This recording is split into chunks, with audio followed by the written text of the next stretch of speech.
yangi ish boshlaganimda qanaqa ishlashni bilmasdim-da. Unda bunaqa ustoz shogird kurslari juda ham kam edi.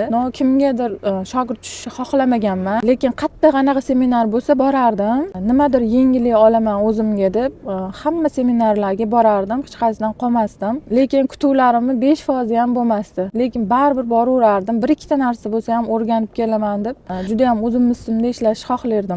Men hozir shu kursim yillar davomida meni yig'ilgan bilimlarimni eng natijaga olib chiqadiganlarimni jamlanmasi. Chunki yangi ish boshlayotgan mutaxassislar menga o'xshab qiynalmasin, tez natijaga chiqib ketsin, yo'lini tez topib ketsin deb men harakat qilib shu kursimni eng zo'r strategiyada tuzib chiqqanman. Hozir bitta voqea esimga tushib ketdi. Yangi ish boshlaganimda bitta o'quvchi kelgan, 2 yoshli, isterikalar qilgan edi. Nima qilishni bilmaganman, lekin amallab o'sha darsida olib o'tirganman. Ketgandan keyin rosa yig'lagan edim. Birinchidan endi kasbga kirib kelayotganimda bilimsizligimdan, nima qilishni bilmaganimdan yig'lagan bo'lsam, ikkinchidan o'sha bolaga yordam bera olmaganim meni juda ham qiynagan. Har doim qizlarni o'qitganimda shu mas'uliyat turadi. Ertaga bular ham shu holatga tushmasin deb men tayyor metodika qo'liga berishga va keyinchalik ishlab ketganda ham podдержка qilishga harakat qilaman.